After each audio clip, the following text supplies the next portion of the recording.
Hey guys, so a couple of months back, I gave my gear and weapon loadouts for the Vault of Glass, so I wanted to update that with what I've been using for Crota's End. This is going to be for my Titan, but I'd like to get my Warlock and Hunter raid buddies together soon to discuss their choice of gear and weaponry for Crota's End, for those of you who picked the a different class. So instead of just talking about my gear and weaponry overall, I'd like to go encounter by encounter since I do a bit of gear swapping. For the Abyss, I really have been loving the Mythic class, despite the fact that it only has 323 attack. It has great damage, great bonuses, good magazine size with extended mag, and my chest armor comes with a fusion rifle ammo bonus as well.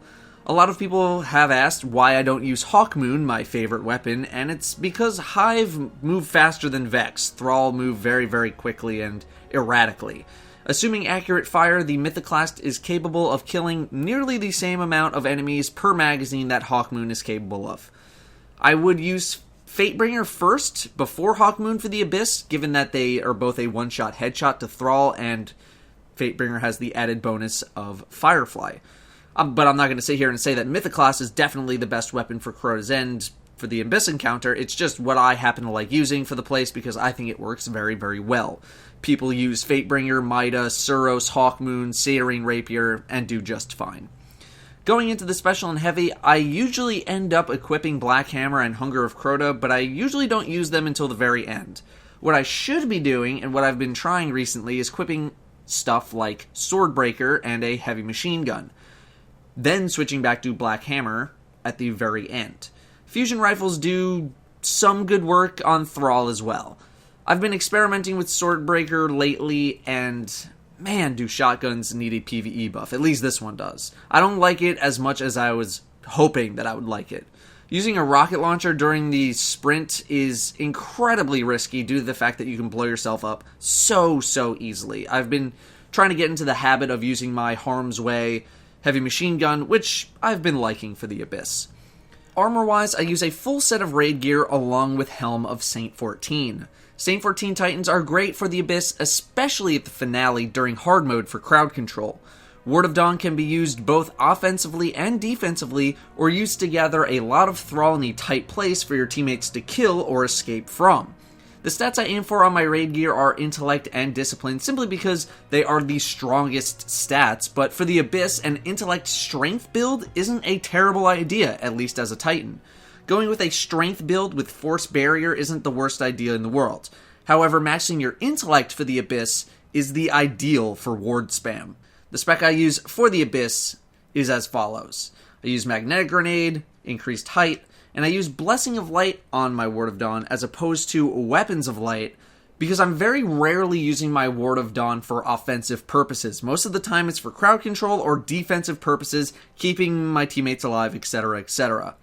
Moving on, I use War Machine, Titan Codex 1 and 5, Bastion for increased Ward of Dawn duration, and Illuminated. Now, I use Illuminated for better Blessing of Light shields, but if you wanted to use something like Untouchable for even more ward spam, that's totally fine. I don't use Untouchable because my raid group uses 2 Obsidian Mind Warlocks who generate tons and tons of orbs, so getting a super isn't the biggest problem in the world for me. Moving to the bridge encounter, I change up my spec to Striker Titan, equipping the Armamentarium over Helm of Saint 14. This is because I go over the bridge first so that I can use flashbang grenades to blind the gatekeeper to make them much safer and easier to deal with. Let's check out my spec real quick as the Striker Titan. Obviously we have flashbang grenades equipped, I like increased height.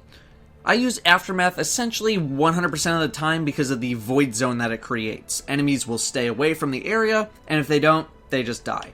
Amplify is used to create more Fist of Havocs. We roll with Titan Codex 1 and 5 again. And I use Transfusion and Shoulder Charge, since Shoulder Charge procs Transfusion, which can come in handy at times. Shoulder Charge is also very good for sprinting away from stuff or just to get around a wall to escape incoming fire. My armor, like I said, I've swapped to the Armamentarium for the bonus grenade and the increased Discipline for faster grenade regeneration.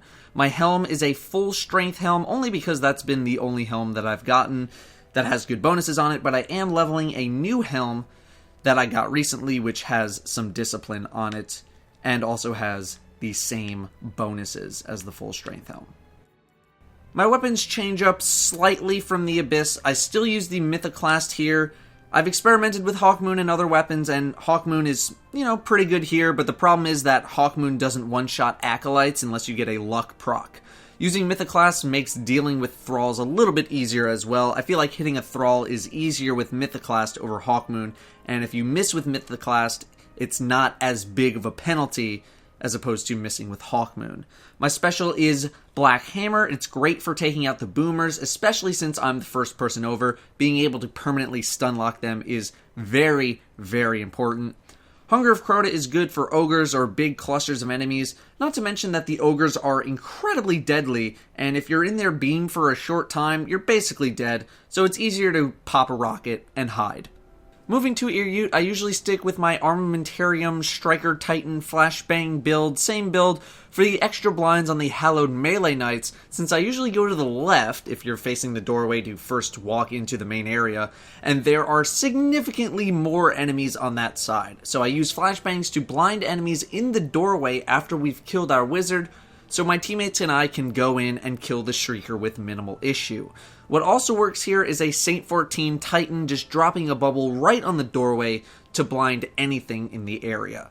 However, as soon as Ear-Ute dies and we start killing ads, I'll switch over to Ruin Wings if I'm not being the sword holder in order to get some heavy ammo stocked up for Crota. My weapons change slightly. I end up using my special and heavy weapons much more than my primary for this fight anyway, so switching to Fang of Ear-Ute frees up my exotic slot for Yallarhorn in the heavy. I also leave Black Hammer in the special slot. For Crota, if I'm not the sword holder, I'll switch over to Ruin Wings for endless heavy ammo, and I'll typically stay as a Striker Titan so I can heal using Transfusion, and so I can use Flashbang Grenades.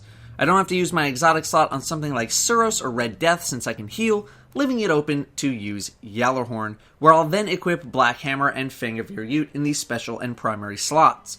If I am the sword holder, my subclass varies depending on the needs of the group, but my spec typically doesn't change. My group doesn't do any of the fancy Crota strategies that have been popping up lately. We just stick with the normal mode strategy where we hang out on the left side because we find it a little more fun. Defender Titan is definitely very good here as well, but you don't have any healing abilities within the subclass besides just flat out using your super, so using something like Red Death or Suros is really going to make your life much easier. Hunger of Crota is good as your rocket launcher, if that is the case. Ward of Dawn is definitely more useful as a super than Fist of Havoc is for your group, and I'd really encourage using Defender Titan plus a healing weapon until you're feeling very comfortable with the fight and with your raid group. You'll also want to change over to Suppression Grenade for hard mode to disable those wizards. My everyday walking around doing bounties or strike setup uses Ruin Wings. I've been waning myself off of the Armamentarium slowly, but I'm not sure that I have an exact reason as to why yet, beyond the fact that I like getting heavy ammo drops more than I like being able to use an extra grenade every once in a while. Being able to use my heavy weapon a lot makes things go a lot quicker, since I can be at my most powerful for longer periods of time. I am usually running with Striker Titan with the same build that I use for the bridge, flashbang grenades, aftermath, etc., etc. My weapon, primary weapon at least, is typically Hawkmoon, and then in the special and heavy slot are things that I am leveling. But oftentimes when I'm not leveling something, I'll be using stuff like Murmur, Black Hammer, MG-18A Harm's Way, and Hunger of Crota. My other primary weapons include Fang of Ear-Ute and Abyss Defiant for any Nightfall needs, along with the Word of Crota if I need void damage.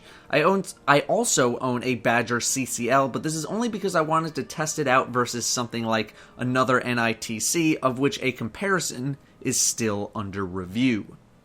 My PvP loadout has not changed significantly or at all now that I think about it. I still use Hawkmoon as my primary, occasionally switching up to the Last Word whenever I'm feeling saucy or whatever. Found Verdict is still easily the best PvP shotgun in the game, but I also use Light of the Abyss for my fusion rifle needs if the map is appropriate. The Swarm still takes my heavy slot, and I imagine it will take it for a very long time considering it is so good. Mine has Field Scout giving me 60 rounds per magazine, and I think I get 90 bullets per heavy ammo pickup.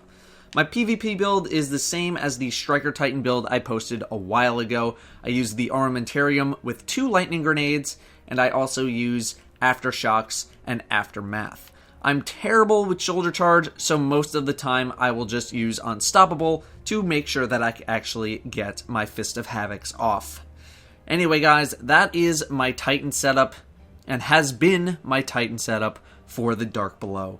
I'll have Warlock and Hunter loadouts coming pretty soon to the channel. Thank you very much for watching, and I will see you next time.